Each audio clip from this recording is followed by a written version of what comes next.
All right, let's jump right in. We're about to connect the dots between a major diplomatic award in Africa, a historic liberation in India, and a real game-changing piece of tech from Google. Let's break down the key events for the week ending December 19th, 2025. It's fascinating how a single week can pull us in two directions at once, looking back to honor our past and rocketing forward with new technology. We're going to break down how these seemingly disconnected events are all shaping the world we live in right now. So let's kick things off in Africa, where a pretty significant award is telling a much bigger story about India's growing influence on the world stage. Okay, so what you're looking at here is Prime Minister Narendra Modi in Ethiopia, receiving this really prestigious award from Prime Minister Dr. Abiy Ahmed Ali. Now, this is way more than just a photo op. It's a moment packed with diplomatic meaning. The award is called the Great Honor of the Nishan of Ethiopia. It is quite literally the nation's highest civilian honor.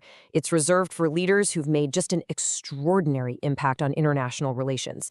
And get this, what makes this a truly historic moment is that Prime Minister Modi is the first global leader ever to receive it. But, it wasn't just about the award. That was really just the starting point. This visit also locked in the partnership, with 3 major new agreements that are really going to shape the relationship going forward. So what's the big picture here? Well, this whole visit really cements India's growing diplomatic footprint in a very, very strategic part of the world. The Horn of Africa is a crucial region, and these agreements show a clear plan to build much stronger ties. So at the same time India is making these moves abroad, back home, there was a real focus on looking inward, honoring the heroes who have shaped both its past and its present. And believe it or not, on the very same day, December 16th, which is also celebrated as Vijay Diwas, or Victory Day, President Draupadi Murmu was unveiling something incredibly special, the Param Veer Gallery. This gallery, right inside the presidential residence, it's a really powerful tribute to India's highest military honor. It immortalizes all 21 recipients of the Param Veer Chakra, making sure their incredible stories of bravery and sacrifice are never, ever forgotten. Okay, so we've talked about modern heroes. But now let's shift gears and look at a huge moment from India's past. Goa Liberation Day, on December 19th, marks the end of a colonial rule that lasted for 451 years. Just think about that number for a second. And this timeline, it really puts it all into perspective, doesn't it? Portuguese rule starts way back in 1510. And even after India's independence in 1947, Goa was still a colony. It wasn't until Operation Vijay in 1961 that the region was finally liberated, ending a colonial presence that spanned more than 4.5 centuries. All right, so we've gone from history to the here and now, actually to the future. Let's talk finance and tech, because this week delivered some announcements that are absolutely reshaping how people in India spend and save their money.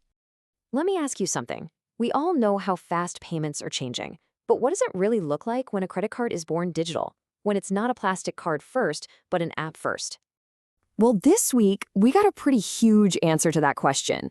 Google launched its first ever credit card, anywhere in the world, and they picked India to do it. It's called Flex by Google Pay. So why is this such a big deal? Well, first, it's a global first for Google, made possible through a partnership with Axis Bank and built on India's own RuPay network. But here's the real kicker, the thing that changes everything. It's totally integrated with Google Pay, which means you can make credit payments directly through UPI. This just completely blurs the line between a credit card and your digital wallet. And it's not just about how we spend money, but also how we save it for the long haul. India's pension regulator just announced some major reforms to the national pension system, the NPS. This change gives private sector subscribers way more flexibility, letting them pull out up to 80% of their retirement money as a lump sum.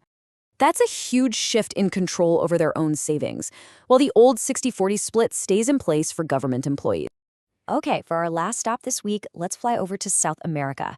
We're talking about Chile, where a really decisive presidential election is pointing to a major political shift for the whole country. So in Chile, the results are in, and it's a decisive win for José Antonio Cast. He ran on a platform that really emphasized law and order and more conservative social values, and he ended up with just over 58% of the vote. His opponent, Jeanette Jara, from the left wing, got about 42%. And that's not a small margin, right? That's a comfortable win. And it's why pretty much everyone agrees this isn't just a simple change in leadership. It signals a much deeper ideological shift for the entire country. So let's pull it all together. What a week, huh? we've seen India making strategic moves on the world stage while also taking time to honor its own history. Meanwhile, new tech is totally changing its financial landscape.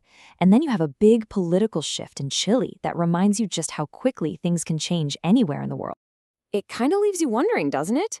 We're living in this world that's speeding into the future with new tech, but at the same time, we're looking over our shoulder to honor where we came from. So the big question is, which one of these powerful forces is going to write the headlines of tomorrow? Thanks for joining us.